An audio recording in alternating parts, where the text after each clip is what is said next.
La cena está en la mesa, las luces son tenues y el ruido es casi silencioso. Mira su plato, luego su vaso. Reconozco esa mirada que pide algo específico y al mismo tiempo se topa con un muro invisible. Prueba. Empuja la taza en la dirección.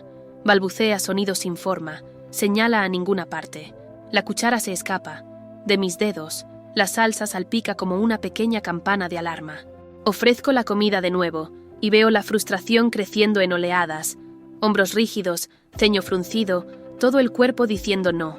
El plato se desliza centímetros, la servilleta cae y el silencio se hace pesado. Pienso, si pudiera oír lo que él quiere, se acabaría ya.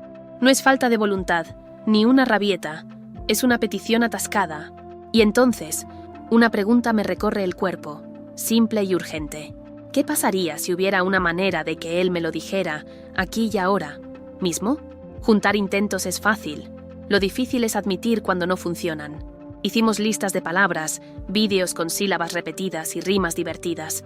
En logopedia, me costaba pronunciar un su o a, esperando que el habla pareciera una llave mágica. Cuanto más insistía en el sonido perfecto, cuanto más se cerraba su rostro. Un día, el terapeuta le dijo con cariño: comunicarse no es solo hablar, abramos otras puertas. Fue entonces cuando descubrí la comunicación multimodal. Gestos, señalar, figuras, botones de voz. El objetivo no era reemplazar el habla, sino proporcionar vías para su deseo. Nos llegó. En casa revisé nuestra rutina. Creamos un pequeño tablero visual de la cena y elegí 2 opciones de bebida. Reduje los estímulos, bajé las expectativas y me prometí: ningún entrenamiento se convertiría en una pelea. Necesitaba aceptar que forzar sonidos no revelaba intención, simplemente aumento de la fatiga. Decidimos observar más, hablar menos, esperar mejor. Con cada intento yo validaría el esfuerzo, no el resultado. Era un pacto silencioso entre nosotros. Si abría puertas. Con unas nuevas, no necesitaría derribar paredes viejas. Simplemente aún no sabía cuál sería la primera puerta, que se abriría. En la cena, algo finalmente cambió. Si este mensaje te conmueve, escribe en los comentarios lo que más te gustaría escuchar de tu hijo. Suscríbete al canal, dale me gusta y únete a esta comunidad que celebra cada microvictoria. Antes de probar nuevas herramientas, me di cuenta de que el entorno necesitaba cambiar. La cocina estaba ruidoso, lleno de cubiertos tintineantes y olores fuertes y confusos. Para él, cada estímulo extra era una barrera extra. Así que lo simplifiqué.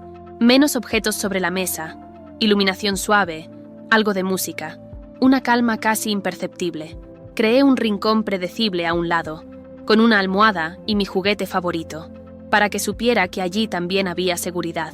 Pegamos una imagen sencilla en la pared con 4 pasos: sentarse, elegir, comer, descansar. Nada sofisticado, pero suficiente para poner las cosas en orden, a lo que antes parecía caótico. En lugar de docenas de opciones, ahora ofrezco 2 o 3 opciones claras y limitadas. La idea no era restringir, sino abrir espacio para decisiones sencillas. Era cómo decir: puedes decidir, y estoy listo para escuchar tu decisión. En la siguiente cena, con el cuadro ya en la pared y las opciones preparadas, me di cuenta de que la teoría aún así no sería suficiente. Se sentó, miró la mesa y luego rápidamente desvió la mirada hacia el refrigerador. Extendió la mano e hizo un sonido breve, casi una petición. Yo, deseoso de hacerlo bien, le di más. Comida en su plato. Ahí fue cuando empezó la frustración. Apartó su plato, tiró la servilleta al suelo, piso, y la tensión llenó la habitación. Lo que me pareció una rabieta era en realidad desesperación por... No lo entendí. Lo intenté de nuevo, le ofrecí agua, pero no fue así. Lloró y se dio una palmada en la mano. Mesa, y por un momento me sentí perdido, como si todas las estrategias fueran inútiles. La culpa, pesado. ¿No estaba viendo lo obvio? Fue entonces cuando comprendí que no se trataba de insistir en hablar, no en adivinar. Se trataba de crear un canal de comunicación confiable. El silencio. Entre nosotros 2 era demasiado fuerte. En ese momento me di cuenta de que necesitaba parar, interpretar y empezar a ofrecer caminos. Decidí que en lugar de seguir insistiendo, traería una herramienta diferente. Era hora de probar algo nuevo, algo que diera voz a las manos y transformara la mesa, en un lugar de encuentro, no de conflicto. La noche siguiente preparé algo sencillo. Una pequeña tabla con 2 imágenes, agua y jugo. Lo puse sobre la mesa, claramente visible. Lo miró con recelo, como si supiera que se avecinaba un cambio. A punto de suceder, le tomé la mano suavemente, pidiéndole permiso antes de guiarlo. Movimiento. Elijamos juntos, murmuré. Con el gesto apoyado, su dedo tocó la figura del jugo. Inmediatamente llené el vaso y lo puse frente a él. La mirada de sorpresa fue inmediata, casi un resplandor de victoria. No importaba si el toque había sido intencional o accidental, el mensaje había pasado, y respondí. Lo repetimos unas cuantas veces más, siempre con un refuerzo rápido. Él señaló, ganó. Poco a poco, comencé a soltar su mano, permitiéndole correr el riesgo por su cuenta. Una vez se perdió y tocó el agua, y aún así recibió el vaso con elogios. La lección fue clara. El gesto a poder. Descubrió por primera vez que la mano podía hablar, y yo, por otro lado, me di cuenta de que la comunicación podría nacer en pequeños toques, semillas de un diálogo que finalmente comenzó a brotar. Emocionado por el progreso, preparé tarjetas laminadas más grandes con fotos reales de los artículos que se usaba con más frecuencia en la cena. Ahora, en lugar de simplemente señalar, la dinámica era entregar la tarjeta, correspondiente a lo que quería. Puse 2 delante de él, pan y fruta. Miró, tomó la tarjeta de pan y lo puse en mi mano. Inmediatamente le di el pan y le dije, pediste pan. Sin requería la repetición de sonidos, sin corrección. El objetivo no era un habla perfecta, sino que comprendiera. Cuando entregas la tarjeta, tu voluntad me alcanza. Con cada éxito, menos lágrimas. Con cada intercambio, más tranquilo. Establecimos un conteo corto, 1, 2, 3, para brindar previsibilidad e incluimos las tarjetas en la rutina visual de la hora de comer. En una semana, las rabietas habían disminuido. La mesa, anteriormente tenso, ahora tenía pausas de sonrisa, porque finalmente había claridad. Ya no dependía de la casualidad o adivinación. Tenía, en sus manos, una manera de hacerse oír.